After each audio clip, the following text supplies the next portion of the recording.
আরব ভূখণ্ডে উড়ে এসে জুড়ে বসতে গিয়ে শুরুতে মধ্যপ্রাচ্যে নিঃসঙ্গ ছিল ইসরায়েল। ধর্মীয় ও জাতিগত পার্থক্য থাকায় প্রতিবেশী দেশগুলোর সাথে এর ছিল সুনির্দিষ্ট বিভেদ।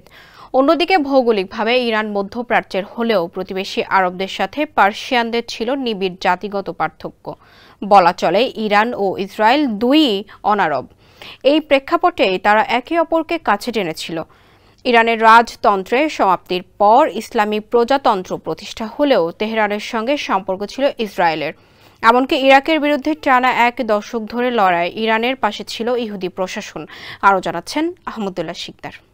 ইরানের সঙ্গে ইসরায়েলের সাপে নেউলে সম্পর্ক, অথচ মধ্যপ্রাচ্যে এই দুই দেশই এক অর্থে ভিনদেশী। তাই একসময় এই দুই দেশের মধ্যে সম্পর্ক গড়ে উঠেছিল।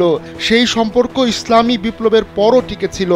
খালাম্মা, আমি আপনার মোবাইলে সেলফিন ইনস্টল করে দিতেছি। আপনার রেমিটেন্সের টাকা আপনি নিজেই জমা করতে পারবেন। সেলফিন, আগামীর ব্যাংকিং। ইরানের সঙ্গে ইসরায়েলের এই সম্পর্কের আদ্যপান্ত নিয়ে একটি বই লিখেছেন ন্যাশনাল ইরানিয়ান আমেরিকান কাউন্সিলের প্রতিষ্ঠাতা এবং সাবেক সভাপতি Trita Parsi. Treacherous alliance, the secret dealings of Israel, Iran and the United States বইয়ে এই সম্পর্কে বিস্তারিত তুলে ধরেছেন তিনি। প্রাচীন ইতিহাস ও ঐতিহ্যের দেশ ইরানে 1300 বছর রাজতন্ত্র ছিল, কিন্তু ইসলামী বিপ্লবের মাধ্যমে সেই রাজতন্ত্র সমূল উৎপাটন করেন আয়াতুল্লাহ রুহুল্লাহ খামেনি। 1979 সালে হওয়া সেই বিপ্লবের রেশ এখনও রয়েছে ইরানে। এমনকি দেশটির কোণে কোণে খামেনির প্রভাব এখনও প্রবল। অথচ অনারব দেশ হিসেবে ইরানের সঙ্গে সম্পর্ক গড়ে তুলেছিল ইসরায়েল। ইরানের সামরিক শক্তি আর ইসরায়েলের কাছে আরব দেশগুলোর তেল বিক্রি করতে না চাওয়ায় তেহরানের প্রতি ঝুঁকে পড়েছিল তেল আবিব। 1 দশক ক্ষমতায় থাকা অবস্থায় খামেনি সাম্রাজ্যবাদ বিরোধী গোষ্ঠীর বিরুদ্ধে লড়াই করে গেছেন। এমনকি তিনিই সম্ভবত প্রথম ব্যক্তি যিনি যুক্তরাষ্ট্রকে বড় শয়তান এবং ইসরায়েলকে ছোট শয়তান হিসেবে উল্লেখ করেছেন। তবে খামেনির লড়াই শুধু সাম্রাজ্যবাদী গোষ্ঠীর বিরুদ্ধেই ছিল না, আরও একটি দেশের সঙ্গেও লড়াইয়ে জড়িয়ে পড়েছিল ইরান। ইসলামী বিপ্লবের মাত্র 18 মাস পর ইরান প্রথমবার বিদেশি হামলার শিকার হয়। 1980 সালের সেপ্টেম্বর মাসে ইরানে হামলা চালায় সাদ্দাম হোসেনের বাহিনী। তখন অপ্রত্যাশিতভাবে ইরানের পাশে এসে দাঁড়ায় ইসরায়েল। জেরুজালেম পোস্ট এক প্রতিবেদনে জানিয়েছে, ঐতিহাসিক, রাজনৈতিক ও সীমানাগত বিরোধ থেকে ইরান ইরাক যুদ্ধ শুরু হয়। তবে এসব বিরোধের মূলে ছিল সাত আল আরব জলপথ।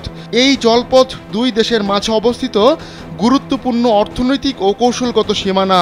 ইরানে ইসলামী বিপ্লবের পর দেশটির অভ্যন্তরীণ সামাজিক রাজনৈতিক অস্থিরতার সুযোগে হামলা চালান সাদ্দাম হোসেন। এর পেছনে সীমানাগত বিষয় যেমন ছিল, তেমনি ছিল ইরানের শিয়া মতবাদ এবং ইরাকের সুন্নি মতবাদের মধ্যে মতাদর্শগত সংঘাত।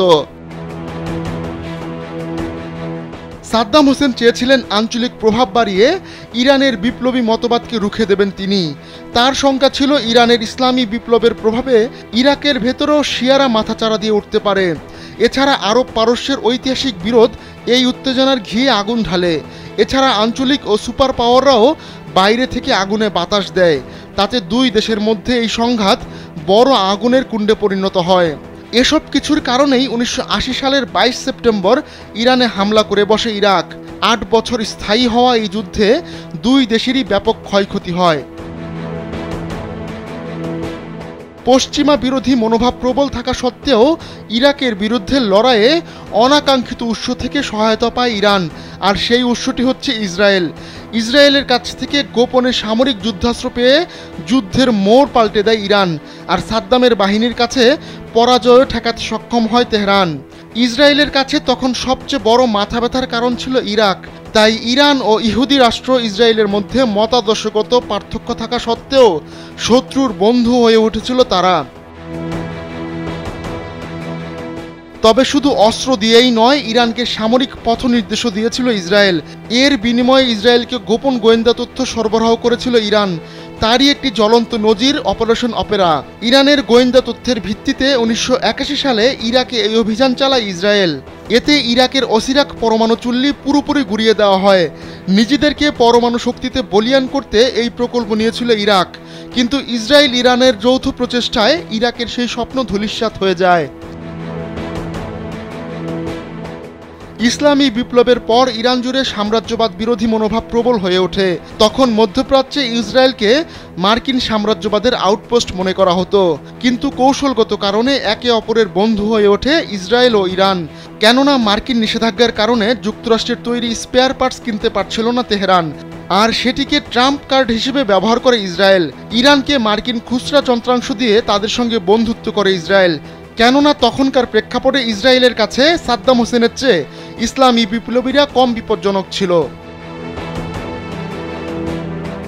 আহমদুল্লাহ শিকদার, কালবেলা ডেস্ক।